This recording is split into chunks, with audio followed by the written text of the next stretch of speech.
नमस्कार साथियों। गोरखपुर विश्वविद्यालय में आयुष मिश्रा के जो एमएससी मैथ का होनहार छात्र था, कम अंक पाने के कारण से लगातार विश्वविद्यालय प्रशासन से संपर्क करके, विभागाध्यक्ष से संपर्क कर अपने नंबर को लेकर के वह प्रयासरत था कि नंबर कम कैसे हुआ, इसकी जांच होनी चाहिए, पुनर्मूल्यांकन होना चाहिए। परंतु विभागाध्यक्ष के अव्यवहारिक कार्यशैली के कारण से वह लगातार निराशा के दौर से गुजर रहा था। विवश होकर उन्होंने स्नातक निर्वाचन क्षेत्र के एमएलसी माननीय देवेंद्र प्रताप सिंह जी से संपर्क किया। लगातार छात्र हितों की लड़ाई लड़ने वाले, स्नातकों की लड़ाई लड़ने वाले माननीय देवेंद्र प्रताप सिंह जी ने मामले की गंभीरता को समझते हुए एक सवर्ण और होनहार छात्र के साथ हो रहे अन्याय के खिलाफ त्वरित संज्ञान लेते हुए गोरखपुर विश्वविद्यालय की कुलपति से वार्ता कर उनको कार्रवाई हेतु पत्र लिखते हैं। पत्र के दिए जाने के उपरांत माननीय कुलपति के द्वारा जब विभागाध्यक्ष को बुलाया जाता है तो इसमें कोई कार्रवाई न होने की असमर्थता व्यक्त करने के उपरांत आयुष मिश्रा निराश होते हैं। परंतु पुनः वार्ता के क्रम में दोबारा छात्रों को गोरखपुर विश्वविद्यालय की तरफ से बुलाया जाता है।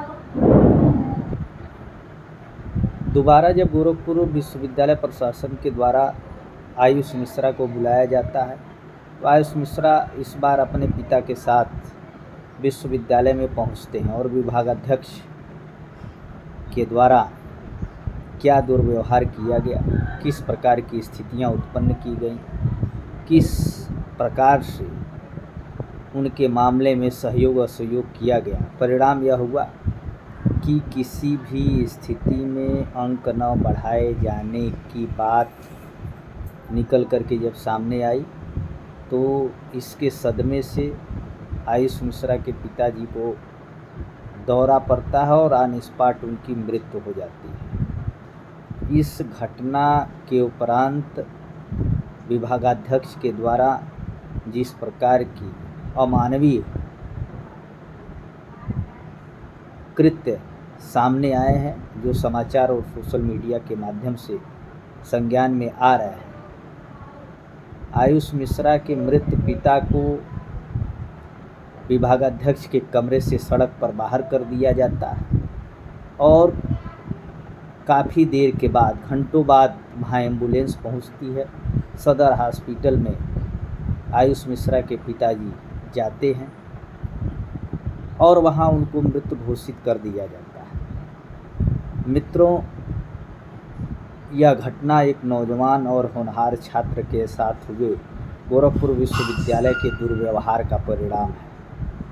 आश्चर्य होता है कि समाज में इस प्रकार की घटनाएं घटित हो रही हैं और लोगों की संवेदनाएं शून्य पड़ी हुई हैं। बात आयुष मिश्रा के साथ हुए इस अन्याय की नहीं है, बात यह है कि इस प्रकार की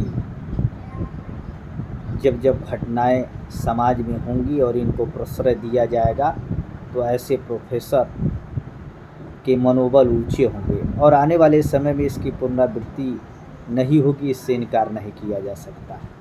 मित्रों, जरा एक संवेदना के भाव से उस होनहार छात्र की स्थिति में अपने आप को रख करके देखिए।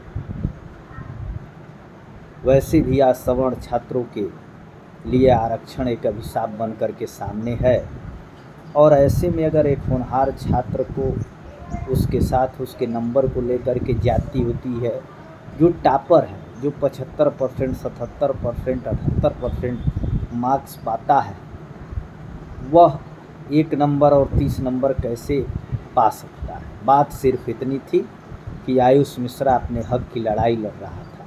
बात सिर्फ इतनी थी कि आयुष मिश्रा चाहता था कि उसके अंक में सुधार हो, मूल्यांकन हो और विश्वविद्यालय प्रशासन इस बात का संज्ञान ले ताकि उसका भविष्य खराब न हो।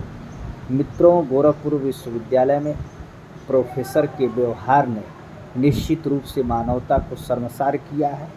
आयुष मिश्रा के साथ हुए अन्याय का संज्ञान गोरखपुर के कद्दावर नेता माननीय एमएलसी देवेंद्र प्रताप सिंह जी ने संज्ञान लिया है। एक बार पुनः आयुष मिश्रा को न्याय दिलाने की लड़ाई को नेतृत्व देने का बागडोर माननीय देवेंद्र प्रताप सिंह ने अपने हाथों में लिया है। आज मैं गोरखपुर विश्वविद्यालय के नौजवान साथियों से, छात्र नेताओं से, गोरखपुर के प्रबुद्धजनों के साथ ही साथ समाज और मानवता के लिए सदैव खड़े होने वाले शिक्षक, अधिवक्ता, समाज सेवी, राजनीतिक व्यक्तित्व से आग्रह करूंगा कि आयुष मिश्रा के साथ हुए अन्याय के खिलाफ हम सबको मुखर होना चाहिए। यह लड़ाई किसी व्यक्ति की नहीं है, यह लड़ाई किसी पार्टी की नहीं है, यह लड़ाई किसी जाति और धर्म के खिलाफ नहीं है, यह लड़ाई मानवता के खिलाफ है, यह लड़ाई मानवता के लिए है, यह लड़ाई न्याय के लिए है, यह लड़ाई एक पीड़ित व्यक्ति के साथ इंसाफ हो इसके लिए लड़ी जा रही है। आप सबसे आग्रह करूंगा, आयुष मिश्रा को अगर न्याय नहीं मिलता है, आयुष मिश्रा के उत्तर पुस्तिका का पूर्ण मूल्यांकन नहीं होता है और नियमानुसार उसके अंक में सुधार नहीं होता है, तो निश्चित रूप से आने वाले समय में ऐसी घटनाएं न घटित हों, इससे इनकार नहीं किया जा सकता। और निश्चित रूप से अगर जिम्मेदार लोग आयुष मिश्रा के इस प्रकरण में दबाव और प्रभाव की राजनीति करके अगर वह इससे बच जाते हैं, उनके खिलाफ कोई कार्रवाई नहीं होती है, तो निश्चित रूप से और लोगों के भी मनोबल बढ़ेंगे। मैं गोरखपुर विश्वविद्यालय के समस्त छात्र छात्राओं, छात्र संगठनों, समाज सेवियों, युवाओं से निवेदन करूंगा, आग्रह करूंगा कि आयुष मिश्रा एक होनहार छात्र, जिनके साथ गोरखपुर विश्वविद्यालय के गणित विभाग के विभागाध्यक्ष की तरफ से जिस प्रकार से दुर्व्यवहार किया गया, और सदमे में निश्चित रूप से वही प्रकरण और स्थितियां जिम्मेवार हैं कि आज आयुष मिश्रा के सर पर पिता का साया नहीं है। मैं आप सबसे आग्रह करूंगा कि आयुष मिश्रा को न्याय मिले, उनके नंबर बढ़ाए जाएं, दोषियों के खिलाफ कड़ी से कड़ी कार्रवाई हो, उनके ऊपर मुकदमे दर्ज हों और पुनः इसकी पुनरावृत्ति न हो। इन सब स्थितियों को देखते हुए आप सब आगे आवें ताकि न्याय, ताकि समाज में मानवता, ताकि समाज में भ्रष्टाचार, अराजकता और प्रभावशाली लोगों के खिलाफ, उनकी अन्याय के खिलाफ एक मुखर आवाज़ बुलंद की जा सके। यह गोरखपुर हमेशा से न्याय के साथ खड़ा होता रहा है। पुनः एक बार गोरखपुर की समस्त जनता जनार्दन को, युवाओं को, समाज सेवियों को, जनप्रतिनिधियों को निवेदन करूंगा कि आप सब जरूर आयुष मिश्रा को न्याय दिलाने के लिए पहल करेंगे। पुनः आयुष मिश्रा को न्याय मिले, यह मांग करते हुए आप सभी से इस मुहिम में शामिल होने का निवेदन करता हूँ। धन्यवाद।